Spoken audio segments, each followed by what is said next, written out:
où de nombreux manifestants se sont réunis pour dire non au Rassemblement national ou contre la dissolution ce soir. Ils sont assez nombreux à se masser sur cette place de la République à Paris. On voit quelques slogans, Le Pen, pas la peine, on veut des quatre coins du monde, mais pas pour toi. Voilà, c'est contre le Rassemblement national. Roselyne Febvre, est-ce qu'on peut s'attendre à une alliance des... ইউরোপীয় পার্লামেন্টের নির্বাচনে ম্যাক্রোর দলের ভরাডুবির পর তিনি মধ্যবর্তী নির্বাচনের ঘোষণা দিয়েছেন। আগামী 30 জুন এবং 7 জুলাই নির্বাচন অনুষ্ঠিত হবে। ম্যাক্রোর রেনেসা দল 15% ভোট পেয়েছে। মারিন লুপেনের দল 30% ভোট পেয়ে বিজয়ী হয়েছে। মারিন লুপেন বিজয়ী হওয়ার পরপর প্যারিসের রিপাবলিক চত্বরে শত শত মানুষ জড়ো হয়েছে এবং মারিন লুপেনের বিরোধী নানান বক্তব্য তারা সেখানে উপস্থাপন করেছেন। বিশেষ করে ইউরোপীয় পার্লামেন্টে 720টি আসনের বিপরীতে নির্বাচন অনুষ্ঠিত হয়েছে এবং বড় যেই দেশগুলো রয়েছে, যেই দেশের জনসংখ্যা সবচেয়ে বেশি, এই দেশগুলো আসলে ইউরোপীয় পার্লামেন্টে সবচেয়ে বেশি আসন পেয়ে থাকে, যার ফলে জার্মানি, ফ্রান্স, অস্ট্রিয়া এবং ইতালিতে কঠোর ডানপন্থীদের ব্যাপকভাবে উত্থান হয়েছে। যেখানে বলা হচ্ছে জর্জিয়া মেলানি বিপুল ভোটে জয়ী হয়েছেন ইতালিতে এবং ফ্রান্সে মারিন লুপেন জয়ী হয়েছেন। এদিকে জার্মানিতে বর্তমান ক্ষমতাসীন যে দল আছে এই দলের বাইরে গিয়ে কট্টরপন্থীদের জয় হয়েছে এবং অস্ট্রিয়াতেও সেম একই ঘটনা হয়েছে।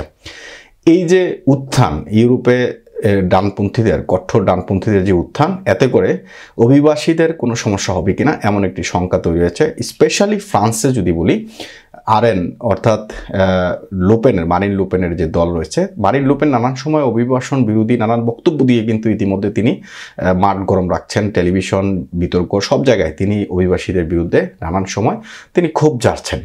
এখন আমরা যারা ফ্রান্সে বসবাস করছি, শুধুমাত্র ফ্রান্সের অভিবাসীরা কি ক্ষতিগ্রস্ত হবে কিনা, এই প্রশ্নের উত্তরে শুধু ফ্রান্স নয়, ইউরোপে অভিবাসীদের জন্য একটা বড় ধরনের ধাক্কা। বিশেষ করে যেহেতু কঠোরপন্থীদের জয় হয়েছে এবং ইউরোপীয় পার্লামেন্টে তাদের অবস্থান থাকবে, এই শক্ত অবস্থানের কারণে ইউরোপে অভিবাসীদের জন্য নতুন নতুন আইন প্রণয়ন হতে পারে এবং অভিবাসীদের নিয়ে নানান কথা কিন্তু হতে পারে। তো বিশেষ করে ফ্রান্সে যেহেতু আগামীতে 30 জুন এবং 7 জুলাই নির্বাচন, এই নির্বাচনে কে ক্ষমতায় আসতে পারে, যেহেতু ম্যাক্রোর একেবারে দল ভেঙে গেছে বলা হচ্ছে, যেখানে তিনি মধ্যবর্তী নির্বাচনের আভাস দিয়েছেন বা ঘোষণা করেছেন, এই মধ্যবর্তী নির্বাচনে মারিন লুপেন ক্ষমতায় আসবে কিনা এমন প্রশ্ন কিন্তু সকলের মনে। তো আজকের এই প্রতিবেদনে আমি জানাবো ইউরোপীয় পার্লামেন্টের নির্বাচনের কি অবস্থা, ইউরোপীয় পার্লামেন্টের নির্বাচনে কঠোর ডানপন্থীদের জয় জয়কার অবস্থা এবং বড় ধরনের সাফল্য পেয়েছেন তারা। ইউরোপীয় পার্লামেন্ট নির্বাচনে কঠোর ডানপন্থী দলগুলো বড় সাফল্য পেয়েছেন। কঠোর ডানপন্থী দলগুলো এই সাফল্যে ইউরোপের ভবিষ্যৎ রাজনৈতিক গতিপথ অনিশ্চয়তা যোগ করেছে, যেটা শুরুতে বলছিলাম।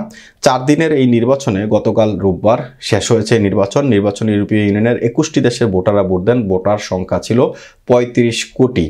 ফ্রান্সে মারিন লুপেনের ন্যাশনাল রেলি পার্টির ভোটে এমন পরিমাণে আধিপত্য বিস্তার করছে যে ম্যাক্রো অবিলম্বে জাতীয় সংসদ ভেঙে দিয়ে নতুন নির্বাচনের আহ্বান জানিয়েছেন।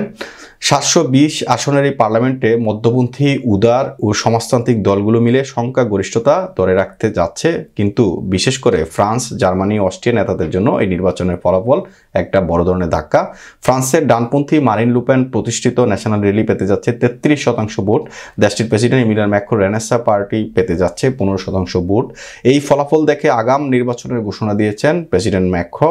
তিনি দেশটির পার্লামেন্ট বিলুপ্ত ঘোষণা করেছেন। এই পদক্ষেপে ম্যাক্রোর জন্য একটি বড় রাজনৈতিক ঝুঁকি হিসেবে দেখছেন অনেকে। ম্যাক্রোর মতো জার্মান চ্যান্সেলর ওলাফ স্কলজেরও নির্বাচনে দুঃসংবাদ হয়ে এসেছে। নির্বাচনে তার সোশ্যালিস্ট ডেমোক্রেটিক পার্টি সবচেয়ে বাজে ফল করেছে। অতি ডানপন্থী অল্টারনেটিভ ফর জার্মানি দ্বিতীয় স্থান অধিকার করেছে। অস্ট্রিয়ার অতি ডানপন্থী ফ্রিডম পার্টি প্রায় 26% ভোট পেয়েছে। অন্যদিকে ক্ষমতাশীল রক্ষণ পিপলস পার্টি 24.7% ভোট পেয়েছে। অবশ্য ভালো ফল করেছে ইতালির প্রধানমন্ত্রী Georgia Melanie, father's of Italy.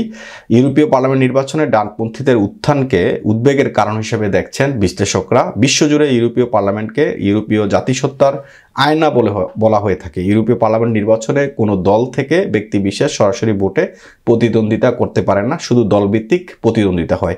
নির্বাচনে অংশগ্রহণকারী প্রতিটি দল ইউরোপীয় পার্লামেন্টের সম্ভাব্য সংসদ সদস্য হওয়ার জন্য তালিকা তৈরি করে। যে কোনো দল তাদের প্রাপ্ত ভোটের অনুপাত অনুযায়ী সংসদ সদস্য পদ লাভ করে। ইউরোপীয় পার্লামেন্টে সংসদ সদস্য কোটা নির্ধারিত হয় দেশগুলোর লোকসংখ্যার অনুপাত অনুযায়ী। সেই হিসাবে 8,35,00,000 বাসিন্দা অধ্যুষিত জার্মানির লোকসংখ্যার অনুপাতে সর্বোচ্চ আসন সংখ্যা 96টি। ইউরোপীয় পার্লামেন্টের সদস্যরা সবসময় 5 বছরের জন্য নির্বাচিত হন। তাহলে ইউরোপীয় পার্লামেন্টে যে সমস্ত সংসদ সদস্যরা আসবেন তারা কট্টর ডানপন্থী থাকবেন, এটাই স্বাভাবিক, যেহেতু তাদের ভোটের সংখ্যা বেশি। এবং স্পেশালি যদি ফ্রান্সের কথা চিন্তা করি, ইউরোপীয় পার্লামেন্টের নির্বাচন যেহেতু শেষ হয়ে গেছে, সেখানে মারিন লুপেন জয় পেয়েছেন। এখন ফ্রান্সে আগামী 30 জুন এবং 7 জুলাই মধ্যবর্তী নির্বাচন। এই নির্বাচনকে সামনে রেখে ইতিমধ্যে যারা সম্ভাব্য প্রার্থী তারা কিন্তু ক্যাম্পেইন প্রচার শুরু করেছেন। সবচেয়ে দারুণ বিষয় হচ্ছে মারিন লুপেন তিনি কিন্তু এই যে প্রেসিডেন্ট ম্যাক্রোর যে সিদ্ধান্ত, তিনি যে বক্তব্য দিয়েছেন, এই বক্তব্যের পরে মারিন লুপেন কিন্তু স্বাগতম জানিয়েছেন ফরাসি প্রেসিডেন্ট ইমানুয়েল ম্যাক্রোকে। তার এই বক্তব্যকে তিনি লুফে নিয়েছেন বলা চলে এক ধরনের, এবং তিনি যেটা বলছেন তিনি ক্ষমতা গ্রহণ করতে প্রস্তুত। সুতরাং ফ্রান্সের যারা ভোটার আছেন তারা আসলে 30 জুন কী ধরনের ভোট দেয়, কাকে ভোট দেয়, সেটাই থাকবে বড় প্রশ্ন।